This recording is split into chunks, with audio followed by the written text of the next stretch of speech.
अस्सलाम वालेकुम and welcome to जोर का जोर। आई होप आप लोग खैरियत से होंगे और अच्छे से अपना ख्याल रख रहे होंगे। A lot of things are happening these days और क्या क्या हो रहा है, बिकॉज क्रिकेटिंग फ्रेटर्निटी में बहुत सारी चीज़ें कभी इधर हो रही हैं कभी उधर हो रही हैं। एक बड़ा इवेंट होने वाला है, that is the ICC T20 world cup. और उस T20 वर्ल्ड कप से पहले बहुत सारे मसले मसाइल, ऑब्वियसली वीज़ा इशूज़ तो थे ही।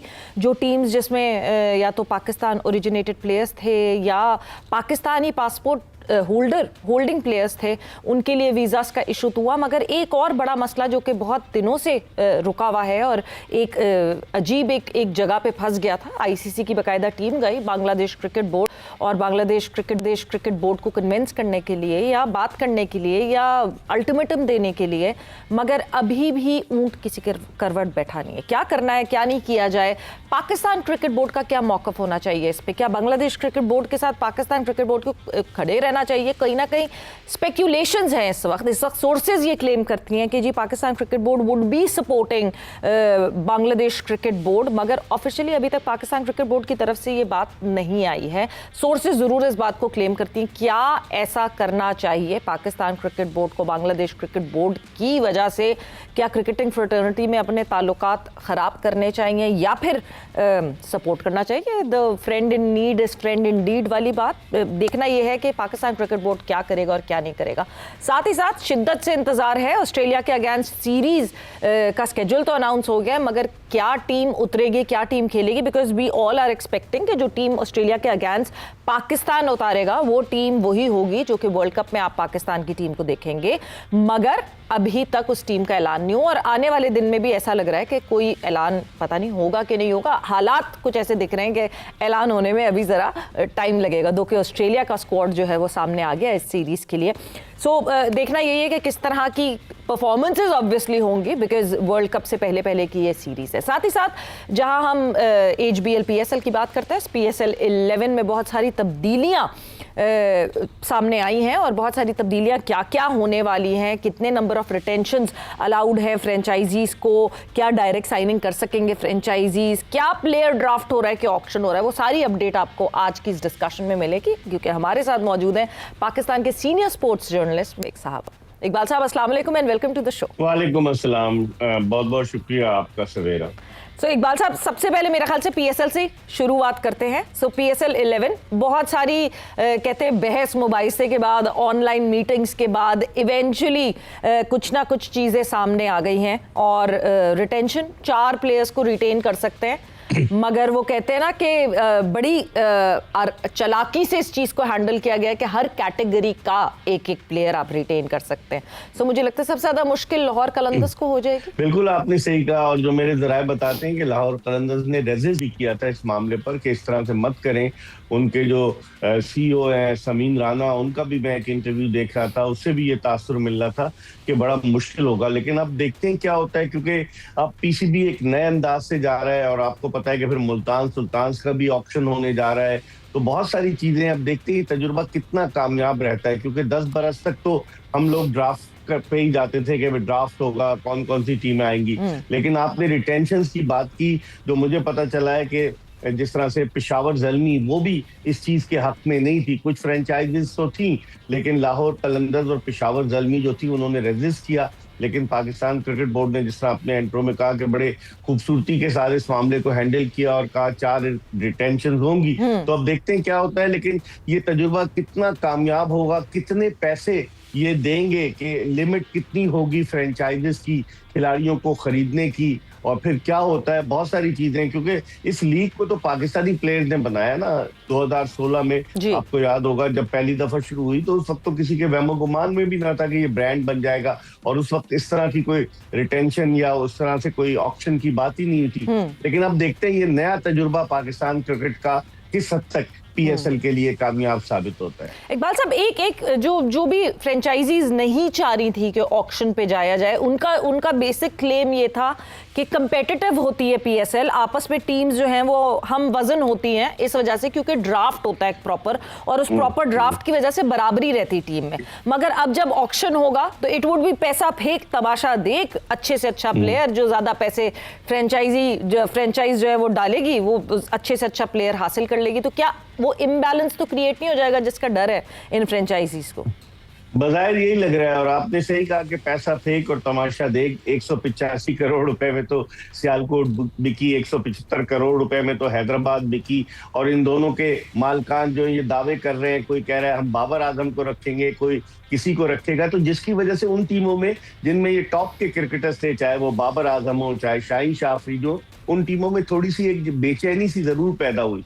लेकिन जिस तरह से आपने सवाल किया कि पैसा फेंक तमाशा देख, बाहर के कौन कौन से क्रिकेटर्स, क्योंकि जिस वक्त हमारी PSL हो रही होगी उसी वक्त IPL भी 26 मार्च से शुरू होगी। तो वो क्रिकेटर्स जो कि IPL में नहीं बिके, वो जब आएंगे तो उनकी क्या कीमत क्या लगेगी, ये बहुत सारे सवालात हैं। अब किस तरीके से PCB ने इसको हैंडल किया है ये देखना होगा। लेकिन बजाय ये एक बड़ा डॉन्टिंग टास्क है पाकिस्तान क्रिकेट बोर्ड के लिए। फ्रेंचाइजीज को भी खुश रखना, PSL की वैल्यू को भी बरकरार रखना, प्लेयर्स को भी लाना, I think it will be quite difficult for them. बिल्कुल जी, एक बहुत मुश्किल टास्क तो होगा और उसी मुश्किल टास्क के लिए अब खबरें यही हैं कि PSL की जो टीम थी उसमें ऐड अप कर दिए गए हैं। जो बैकग्राउंड टीम जो कि काम कर रही होती है उसमें सिर्फ सलमान नसीर और हिजाब थी पहले, मगर अब 2 और नाम है जिनको ऐड अप कर दिया गया है, जो जिनको बेसिकली पाकिस्तान क्रिकेट बोर्ड से मतलब आप या रेजिग्नेशन लिया गया था या उन्होंने रिजाइन कर दिया था, they are back in that team. But आप लोग को अपडेट करते चले कि फ्रेंचाइजीज को 4 प्लेयर्स रिटेन करने की इजाज़त है, 1 डायरेक्ट साइनिंग करने की इजाज़त है। तो अब ये देखना ये है कि क्या डायरेक्ट साइनिंग होती है और किस तरह ऑक्शन होता है। बट जहां आपने एक नाम मेंशन कर दिया, मैं थोड़ा सा अपने टॉपिक से इधर उधर हटूंगी इकबाल साहब। बाबर आजम की आपने बात की और इस वक्त जो है जो बड़ा सबसे बड़ा फियास्को बना हुआ है वो बाबर आजम, मोहम्मद रिजवान BBL में गए, BBL में क्या क्या हुआ, एक बहुत शोर मचा हुआ है इस बात पे। आप इस पूरे सिनेरियो को किस तरह देखते हैं? स्टीव स्मिथ और बाबर आजम के दरमियान जो हुआ, उसके बाद अगले मैच में दे वर फाइन, मगर मोहम्मद रिजवान को जिस तरह रिटायर्ड आउट करके बुलवा लिया गया, आप कैसे देखते हैं इस पूरे सिनेरियो को? सवेरा अगर हकीकत की निगाह से देखी जाए तो ये BBL जो थी वो पाकिस्तान की क्रिकेटर्स के लिए ग्राउंड ऑफ ख्वाब साबित हुई। आप वो भूल गए कि जब शाहीन शाह अफरीदी ने 2 ओवर और 4 गेंदें की थी तो अंपायर ने उन्हें जो है बॉलिंग से रोक दिया था कि खतरनाक है बैट्समैनों के लिए। फिर उसके बाद जिस तरीके से रिजवान को रिटायर आउट किया गया, जिस तरीके से बाबर आजम और स्टीव स्मिथ के दरमियान मामला हुआ, बाबर आजम उसके बाद वाले मैच में भी सिर्फ 1 रन बनाकर आउट हुए। तो पाकिस्तान के ये तीनों स्टार्स, इनकी परफॉर्मेंस इतनी अच्छी नहीं रही। शाहीन अफरीदी तो चले अनफिट हो गए, वापस आ गए, रीहैब कर रहे हैं, लेकिन बाबर और रिजवान जो अपने जमाने के बेहतरीन खिलाड़ी कहलाते थे, उन दोनों की परफॉर्मेंस भी बड़ी मीडियोकर सी रही। और इतने पैसे खर्च किए सिडनी सिक्सर्स ने कि सबसे महंगे तरीन खिलाड़ी थे बाबर आजम, उनके नाम से उन्होंने एक स्टैंड भी बनाया, बाबरिस्तान, बड़ी हाइप क्रिएट की। लेकिन लगता यही है कि बाबर थोड़े दबाव का शिकार है। अब क्या होता है, मेरे ख्याल में अगले साल तो वो फ्रेंचाइजीज सोचेंगी, क्योंकि बड़े नामों के साथ साथ आपको परफॉर्मेंस भी देना होगी, सिर्फ नाम काफी नहीं होता। तो मेरे ख्याल में अब इनके लिए आइंदा आने वाले दिनों में BBL, जब अगली BBL होगी तो उसमें देखते हैं पाकिस्तानी प्लेयर्स आते हैं या नहीं आते। लेकिन स्टीव स्मिथ और बाबर आजम का जो वाकया हुआ उसकी वजह से भी बड़ी सुबकी हुई, क्योंकि अगर स्टीव स्मिथ बाबर आजम को आखिरी गेंद से पहले कह देते कि आप डॉट बॉल खेलो, सिंगल मत लेना, मैं जो हूँ फिर चार्ज लूंगा, लेकिन उन्होंने ऑन साइड की तरफ खेला और सिंगल आराम से बन सकता था, तो वो ह्यूमिलेशन फील की बाबर आजम ने। आपको पता है कि वो फिर प्राइज डिस्ट्रीब्यूशन सेरेमनी में भी बाहर नहीं आए, खिलाड़ियों के साथ भी, तो बड़े मसाइल हैं। अब देखते हैं क्या होता है, लेकिन इस मामले को बहुत ज्यादा हाइप दी जा रही है, बहुत ज्यादा इससे पाकिस्तान की जो है सुबकी हो रही है, बदनामी हो रही है। बिल्कुल, क्योंकि जो है अब वहां BBL से खेलकर बाबर आजम वापस आएंगे और T20 स्क्वाड में स्लाइड इन कर जाएंगे पाकिस्तान के, तो फिर आप यही सोचते हैं कि एक इंटरनेशनल लीग जो कि बेसिकली एक डोमेस्टिक सेटअप होता है दूसरे बोर्ड्स का, वहां पे अगर इस तरह हुआ हो हमारे एक स्टार प्लेयर के साथ और उसके बाद फिर यहाँ आके वो हमारी नेशनल टीम का हिस्सा बन जाए, तो बहुत सारे अलग अलग सवालात उठते हैं। बट वक्त का मुकाबला सख्त। I want to know your point of view, Pakistan cricket board को इस पूरे सिनेरियो में इस वक्त क्या करना चाहिए, जब Bangladesh cricket board is on the verge कि इधर they say yes to play in India या फिर शायद उनको उनके बदले जो है वो दूसरी टीम वर्ल्ड कप का जो है हिस्सा बनेगी। पाकिस्तान क्रिकेट बोर्ड को इस वक्त क्या करना चाहिए इकबाल साहब? देखिए, सबसे पहले तो सवेरा के 21 जनवरी डेडलाइन दी यस है आईसीसी ने कि आप जो है डिसाइड कर ले कि whether you want to play T20 world cup और नॉट। हम नहीं आपकी बात मान रहे। फिर उन्होंने जिस तरह का रवैया, गौरव सक्सेना को उन्होंने वीजा इश्यू नहीं किया, फिर एनडीओ गए, वहां पर उन्होंने बातचीत की, तो उस लिहाज से बज़ाहिर यही लग रहा है कि बांग्लादेश जो है, चूंकि उसकी हुकूमत ने कहा है वो नहीं जाएगा वहां के लिए। अब पाकिस्तान क्रिकेट बोर्ड ने 2-3 कार्ड खेले। पहले कहा कि जी बांग्लादेश के मैचेस जो है वो पाकिस्तान कराने के लिए तैयार है। How is it possible? क्योंकि मेजबान तो 2 ही है ना, श्रीलंका और इंडिया, कैसे वो करा सकते हैं बाहर? फिर उसके बाद अब पाकिस्तान, क्योंकि खुद ऑफिशियली आपने भी अपने इंट्रो में कहा, ऑफिशियली तो कोई नहीं आया, लेकिन अब ये खबरें चलाई जा रही हैं पाकिस्तान क्रिकेट बोर्ड की जानिब से कि बांग्लादेश को हम सपोर्ट करेंगे। अगर बांग्लादेश को बाहर किया जाता है तो हम भी जो है वो T20 वर्ल्ड कप नहीं खेलेंगे। और आज जो खबर, कल जो खबर आई थी उसमें यही था कि पाकिस्तान क्रिकेट बोर्ड के चेयरमैन मोहसिन नकवी ने पाकिस्तानी टीम की तैयारियों को रोक दिया है T20 वर्ल्ड कप के लिए। हालांकि हमें 29 जनवरी को पहला मैच खेलना है ऑस्ट्रेलिया के खिलाफ, जो अपनी होम सीरीज का, तो तैयारियां रोक दी गई हैं। ये किस जानिब इशारा है? क्या ये प्रेशर डालने के लिए है? अगर खुदा न खास्ता पाकिस्तान विड्रॉ करता है बांग्लादेश के मामले पर, तो पाकिस्तान कहाँ खड़ा होगा? वैसे ही पाकिस्तान की पोजीशन आईसीसी में इतनी अच्छी नहीं है। हम लोग कहते चले आ रहे हैं कि आईसीसी इंडियन क्रिकेट काउंसिल है, वो डोमिनेट कर रहे हैं। इतना प्रेशर बनने के बावजूद उन्होंने बांग्लादेश के लिए सरे तस्लीम खम नहीं किया है। तो इसका मतलब ये हुआ कि पाकिस्तान क्रिकेट बोर्ड को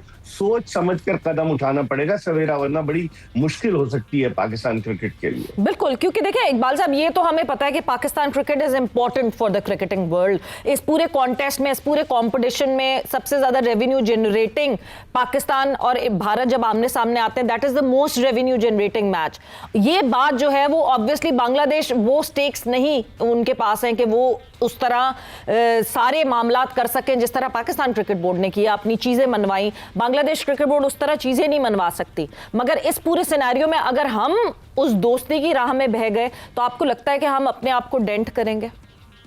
अरे बह गए तो हम बिल्कुल ही तब बह जाए कहीं। मुझे तो ये लग रहा है, डर लग रहा है, क्योंकि पाकिस्तान क्रिकेट की एक अपनी वैल्यू है सवेरा। पहले T20 वर्ल्ड कप के हम फाइनल में पहुंचे, हार गए। फिर दूसरा T20 वर्ल्ड कप हम जीते 2009 का, 2010 के सेमीफाइनल में पहुंचे, 2012 के सेमीफाइनल में पहुंचे, 2021 में सेमीफाइनल में पहुंचे, 22 के फाइनल में पहुंचे। तो हमारी टीम की एक अपनी वैल्यू है। अगर हम बांग्लादेश के पीछे जाकर ये कहेंगे कि हम बायकॉट कर रहे हैं, हम नहीं खेलेंगे, तो फिर इसके रिपरकशंस क्या होंगे? ये पाकिस्तान क्रिकेट बोर्ड को सोचना चाहिए। जो चेयरमैन साहब को बताते हैं लोग कि सर ये कर दें, ये कर दें, ये सोच समझकर कदम उठाना होगा, वरना तो फिर पाकिस्तान के लिए बड़ी मुश्किल हो सकती है। लेकिन मुझे नहीं लग रहा, ये सिर्फ एक किस्म की धमकी है। मुझे नहीं लग रहा कि पाकिस्तान इस तरह से कोई इकदाम करेगा, और बांग्लादेश के चक्कर में पाकिस्तान अपने आप को, आप देखिएगा, खराब नहीं करेगा। मुझे लग रहा है कि बाद में ये मामला हल हो सकता है। जो इकबाल साहब, आप बहुत सीनियर हैं, आप बहुत सालों से पाकिस्तान क्रिकेट को देख रहे हैं, बहुत सालों से आप टोटल क्रिकेटिंग फ्रेटर्निटी को देख रहे हैं। कोई एक अगर सलाह आपको इस वक्त मोहसिन नकवी साहब को देनी हो तो क्या देंगे इस पूरे सिनेरियो में? मुझे तो चौथाई सदी से ज्यादा हो गया क्रिकेट को कवर करते हुए, लेकिन मैं उनको यही मशवरा दूंगा कि आस-पास के लोग जो हीरो बनाने की कोशिश करते हैं कि सर ये कर दें, वो कर दें, उनको चाहिए कि अक्ल का इस्तेमाल करें, क्योंकि इंसान की अक्ल ही काम आती है और हमारी टीम की वैल्यू है। लोगों के मशवरे पर ना जाए। मैं तो यही कहूंगा, नकवी साहब को उन्होंने बड़े अच्छे इकदाम भी किए हैं, बाज़ जगह उन पर तनकीद भी हुई है, लेकिन इस मामले पर उन्हें बहुत फूक कर सोच समझ कर कदम रखना होगा। बिल्कुल, क्योंकि अगर हम 1-1.5 साल पीछे चले जाएं तो हमें इस बात को बिल्कुल समझना होगा कि जिस वक्त हम अपनी जंग लड़ रहे थे उस वक्त कोई नहीं खड़ा था हमारे साथ। वो तो पॉलिटिकल डिफरेंस हुए तो उसके बाद से फिर ऑब्वियसली बांग्लादेश का जो टिल्ट था वो हमारी तरफ हो गया, मगर उसके अलावा कोई हमारे साथ नहीं खड़ा था। इकबाल साहब, स्क्वाड, पाकिस्तान का squad for the world cup, बड़ी खामोशी से आईसीसी को तो स्लाइड इन करके दे दिया गया है वो स्क्वाड, मगर बाहर उस तरह नहीं आया है। लोगों की कुछ कंफ्यूजन्स है कि क्या होगा क्या नहीं। आपको क्या लगता है, what would be the final squad for Pakistan? ये हमारी बदकिस्मती है। आपने मुनीर नियाजी के शेर का वो मिसरा नहीं सुना कि हमेशा देर कर देता हूं मैं? पाकिस्तानी टीम का ऐलान हमेशा ताखीर से होता है। दीगर ममालिक ने अपनी टीमों का ऐलान कर दिया है।